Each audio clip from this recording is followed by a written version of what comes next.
Welcome to the Mind Over Finger podcast. Discussions on mindful music making, efficient practice, optimal performance, and building a purposeful life and fulfilling career. I'm your host, violinist, and certified performance and life coach for musicians, Dr. René Paul Gauthier. Hi, everyone. I hope you're doing amazing. Welcome to the first episode of Season 5 of the Mind Over Finger podcast. It's been a phenomenal adventure these past 4 years with you, and I'm so excited to be back. I have lots of great things ahead for you this season, and I think we're going to have a lot of fun together. If you're new or relatively new to the Mind Over Finger universe, I invite you to visit mindoverfinger.com. Everything about me and my work can be found there. You can look at the past 140 episodes of the podcast, read my bio, download the free resources I have for you there. I have a great guide on how to practice mindfully using the metronome that you can find there. And you can check out my online coaching programs and see how to work with me one-on-one. If you follow me for a while and you've been on the website before, but you haven't visited for a bit, go take a look and see the new content that's uploaded regularly. And this season, I have something new and I think fun for you guys who are on my email list. I'll be sending transcripts of each new episodes directly to your inbox. So make sure to subscribe to the list to get those. All of that is at mindoverfinger.com. I also like to hang out on Facebook and Instagram. You can find me there under, you've guessed it, Mind Over Finger. So stop by, follow, give the posts a like, comment, share, and send me a DM. Finally, I invite you to join the Mind Over Finger Facebook community where there's a huge library of live videos full of tips and tricks and insight and interviews with awesome guests. This is where I've hosted all my past workshops and challenges, and you can find all those videos there. It's a great place to post questions and get answers from me and the other members of the group. All those links are going to be in the show notes for you. So let's talk about the podcast for a minute and what you can expect in 22-23. Oh my gosh, sounds crazy saying it out loud. 22-23. Can you believe how quickly time flies? Anyway, this season on the podcast, I'm going to do things a little bit differently. I'm going to, of course, bring you the interviews you love, and I have amazing artists lined up for you. I'm also going to have solo shows where I will offer you tools, tips, tricks, and principles that have helped me, my students, and my clients in the practice room and on stage. And later in the season, I'm going to share with you the life coaching principles that have changed my life and are changing my client's life. I'm so excited for what's ahead, and here's my invitation for you this season. I invite you to move forward in the spirit of adventure and curiosity. I invite you to do things in a new way, to try new things, or to do old things in new ways, to look at your current systems with a fresh perspective, and to explore completely different approaches, to open your mind to big transformations and to small transformations, to see how small tweaks can impact your work in a major way. So let's have fun. Let's take your music making experience to the next level. Let's make it more fruitful, enjoyable, engaging, and fulfilling. So this month on the Mind Over Finger podcast, we're going to talk about practice room superpowers. I'm going to share with you 3 mindsets that are superpowers in the practice room, and they're going to sound so simple to you, but I can guarantee that they're the ones that we tend to forget first. And for this first episode of Season 5 and our first superpower, I thought it would be fun for us to go back to the source and talk about Mind Over Finger. What does that even mean, and how can we apply this idea, that concept, in our practice and in our life, actually? So let's back up even more for a second. At the source, what we're trying to do with music is express ourselves, create art. The artistic message. That's the essence of what we do. But for that message to be communicated effectively, we want to be able to transmit it. We need some tools to be able to play and express what we're trying to say on our instrument or with our voice. I don't want to neglect you, my singers. I know you're listening. So we do need some technique. And that means that we do need to practice a little bit. Okay, so far, I'm still not telling you anything you don't know. Technique allows us to express the artistic message.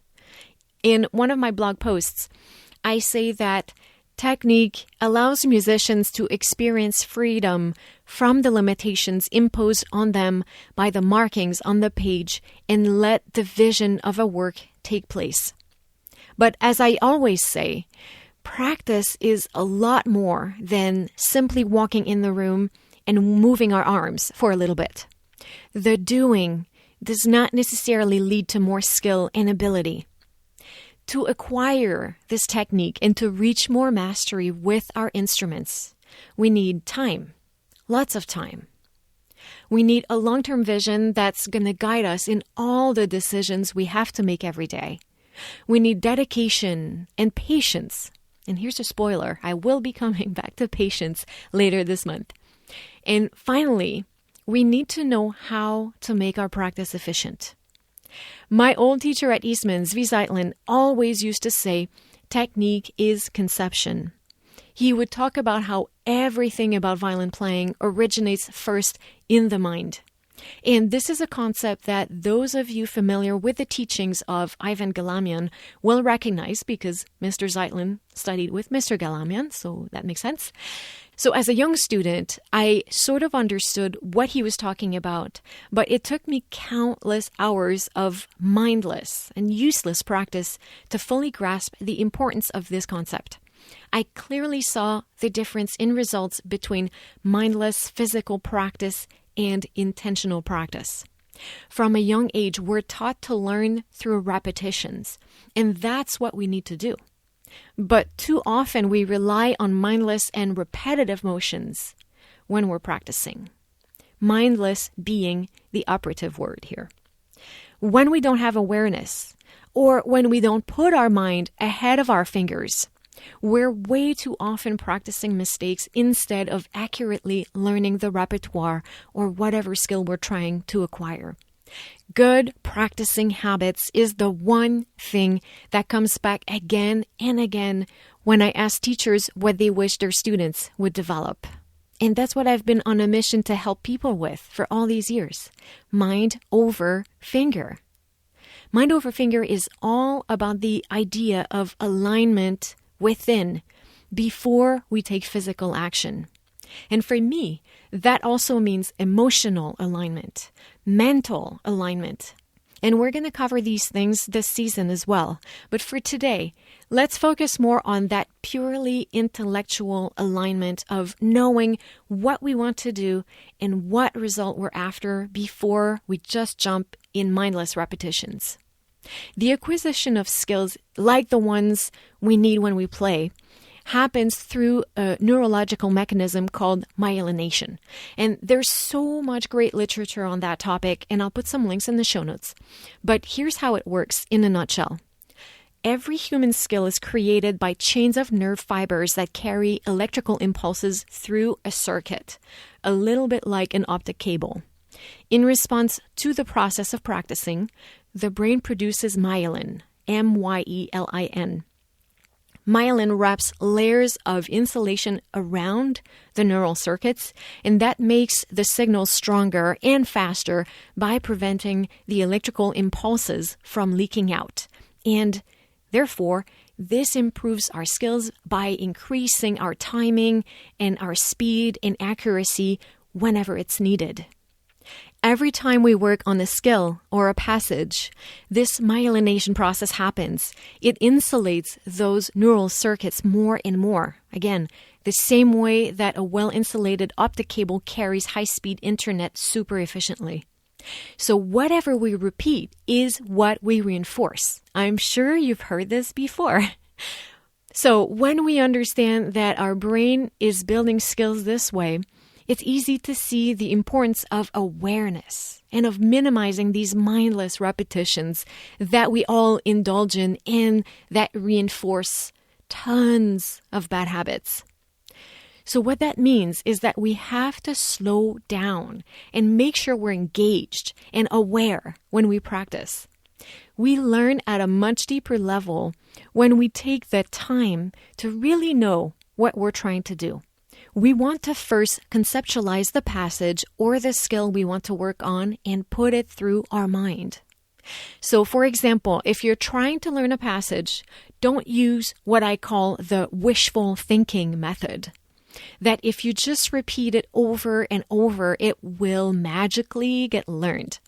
For sure, something is going to get learned, but you might be dragging a bunch of bad habits in with the notes. So what you want to do is put it through your mind first.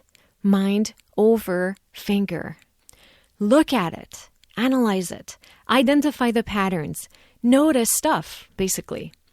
Then bring it up to tempo using all the beautiful, creative, and thoughtful practice methods you already know. So take in data with your eyes, with your ears, with your body. And do the most important thing you can do in the practice room. Ask yourself questions. Become a detective. What's the information on the page? What skill is required? How does it work? What is working? What's not working? How can I make it work? What else can I try? What else do I see? Right? Mind over finger. I'm telling you, if you're someone who has a habit of engaging in very active physical practice, but maybe less intentional presence, you will transform everything about your results in the practice room with just that. Mind over finger. It's one of the secrets to more results in the practice room. It's a superpower. One thing I often tell my clients and students is that each repetition should bring either improvement or more insight. Two things, improvement or more insight with each repetition. So try that this week. Have a clear intention of what you're trying to do and stay engaged and aware in your practice room. Anytime you're trying to learn something or solve a problem or reinforce a skill, pause. Sift everything through your mind before you engage in the physical practice of things. In between repetitions, assess and ask questions. Notice. Again, mind over finger. Here's an example. Let's say there's a difficult shift in the passage you're practicing. What I often see is people playing the shift over and over again, hoping it gets better. That's wishful thinking practice. When we put mind over finger, we pause. We use two mindsets that are at the core of the deep practice model. That's the practice system I created and teach in my online course, Practicing for Peak Performance, and my group coaching program, the Music Mastery Experience. Bare awareness and beginner's mind. We pay attention and we stay curious. So take a second to look at the shift. Look at the information on the page, the data. What are the notes? What positions are they in on the instrument? What's the fingering? How much am I paying attention to what I'm hearing? Do I have a clear idea in my mind's ear of the note I'm going for? What are the mechanisms involved in successfully achieving this shift? What's the best way to practice it right now? All right, this is not quite working yet. What else can I try? So you see, this is what it looks like to practice with your mind ahead of your finger. It's to intellectually know the data, the information. It's to have a clear idea of what the physical intention is. It's to hear in your head. It's to have a strategy on how to work on it and get to your goal. But it's important not to rush the process. And that, my friends, is another superpower that I'll talk about in the next episode. Now, this season on the podcast, I will offer you powerful questions to ponder on as you go about your week, and I'll have those written in the show notes. So here are a few things for you to consider this week. What happens and what am I thinking when I engage in mindless practicing? What does being fully present in the practice room look and feel like for me? What keeps me engaged while I practice? Think about it and let me know what insight it brings to you. So this is what I have for you today. Remember to put mind over finger in the practice room this week.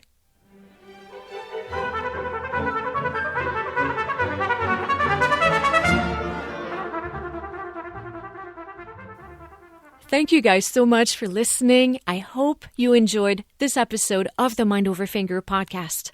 If this content was helpful for you, please share with everyone you think could benefit from it. Take a screenshot, share on social media, and tag me. I'm Mind Over Finger everywhere. So reach out, send me a DM, and let me know how this content helped you. Let's keep the conversation going. As always, I have all the information related to this episode in the show notes.